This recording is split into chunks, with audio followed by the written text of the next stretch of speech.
रोजची पोळी भाजी खायला कंटाळा येतो? चला तर मग आज आपण बनवू क्रिस्पी टाकोस. रेसिपीज विथ रेश्मामध्ये तुमचं स्वागत आहे. यासाठी लागणारे आपण साहित्य बघून घेऊ.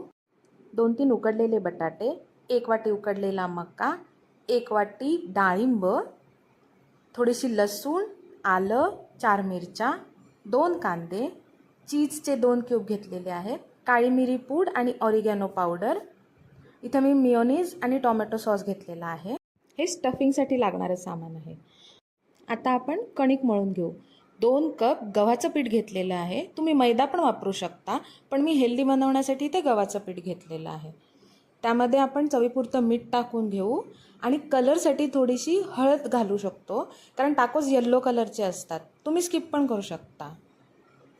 चपातीसाठी जसं आपण कणिक मळतो तसंच आता हे मळून घेणार आहोत आपण.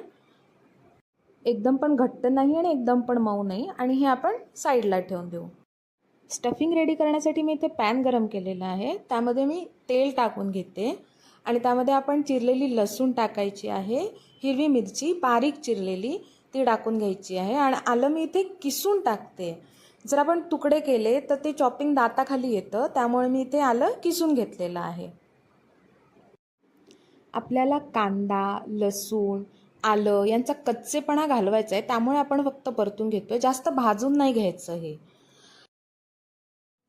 मी स्टफिंगमध्ये मका आणि डाळिंब वापरलेलं आहे, पण तुमच्याकडे जर का बीट अवेलेबल आहे, त्यानंतर गाजर आहे, वटाणा आहे, पनीर आहे, तर त्याचे बारीक तुकडे करून तुम्ही यामध्ये वापरू शकता. बटाटा कॉन्स्टंट राहील, सोबतच्या भाज्या तुम्ही चेंज करू शकता. आता आपण यामध्ये थोडंसं मीठ घालून घेऊ आणि परतून घेऊ थोडा वेळ.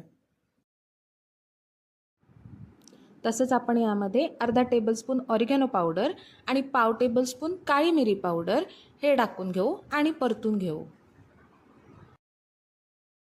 मी इथे उकडून घेतलेला स्वीटकॉर्न टाकलेला आहे, आणि ते परतून झाल्यानंतर बटाटा जो उकडलेला होता तो स्मॅश करून घेतला आणि तो टाकलेला आहे. हे सगळं व्यवस्थित मिक्स केल्यानंतर आपलं स्टफिंग रेडी होईल. आपल्याला चीज आणि डाळिंब आपण शेवटी टाकून घेऊ, जेव्हा आपण फायनली टाकोस भाजणार तेव्हा. इथे तुम्ही उकडलेला वटाणा, चिरलेलं गाजर, बीट किंवा पनीर हे ॲड करू शकता. 1 टेबलस्पून कस्तुरी मेथी मी इथे हातावर चांगली चोळून या स्टफिंगमध्ये टाकत आहे.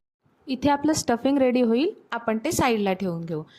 आणि जो आपण कणिक मळलं होतं त्याचे आपण छोटे छोटे गोळे बनवून घेऊया. 2 कप गव्हाच्या पिठाचे साधारण 10 गोळे मी इथे बनवलेले आहेत, आणि आता आपल्याला हे लाटून घ्यायचं आहे.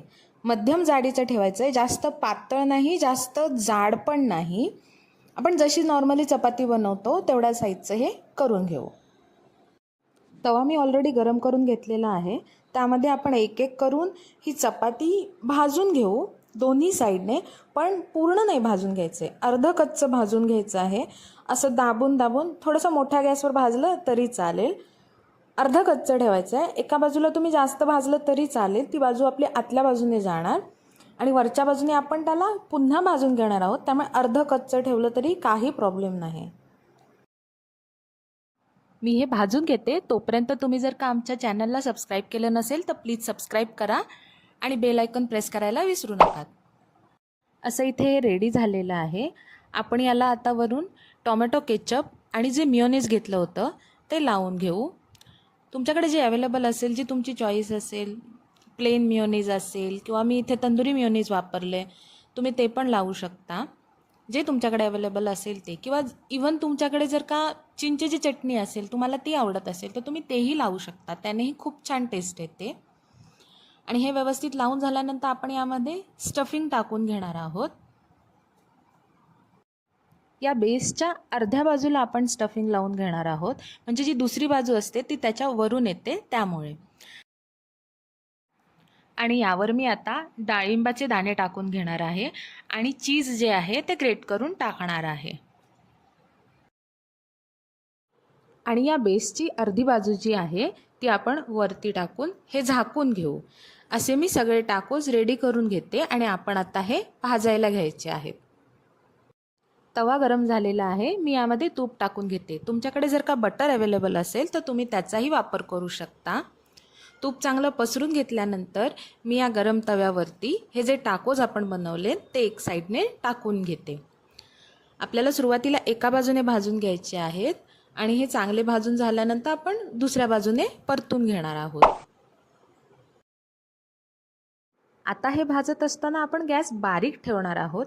जेवढा बारीक गॅसवरती तुम्ही भाजता तेवढं ते छान खरपूस होतं, क्रिस्पी बनतं.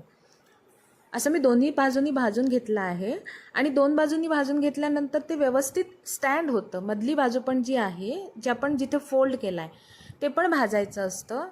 त्यामुळे आपण हे असं सपोर्ट घेऊन उभं करणार आहोत. दोन्ही बाजूंनी क्रिस्पी भाजलं गेल्यानंतर ते आपोआप उभं राहतं. आणि तव्याच्या उरलेल्या बाजूत आपण पुढचा एक टाकोस टाकून घेऊ. अशा प्रकारे आपल्याला एक एक करून सगळे टाकोस भाजून घ्यायचे आहेत. मध्ये मध्ये तव्यावरती तूपसुद्धा टाकायचं आहे आपल्याला, म्हणजे हे जे टाकोस आहेत आपले ते क्रिस्पी पण होत जातील. टाकोस जर का दोन्ही बाजूंनी व्यवस्थित क्रिस्पी भाजले गेले तर त्यांना सपोर्टची सुद्धा गरज नसते, ते इंडिव्हिज्युअली सुद्धा स्टँड होऊ शकतात. हे पहा, इथे कसे माझे 3 टाकोस जे आहेत ते इंडिव्हिज्युअली स्टँड झालेले आहेत. आता शेवटची स्टेप, आपण याच्या कडेला बारीक शेव लावून घेऊ. जेवढा बारीक शेव असतो त्याची टेस्ट खूप छान लागते. जसं आपण दाबेलीला वरून शेव लावतो तसं आपण या टाकोसना वरून शेव लावून घेऊ शकतो. झालं, आपले टाकोस खाण्यासाठी रेडी आहेत. तुम्हाला ही रेसिपी कशी वाटली आम्हाला कमेंट करून नक्की कळवा. आवडलं तर लाईक करा, शेअर करा आणि आमच्या चॅनलला सबस्क्राईब करा. थँक्यू.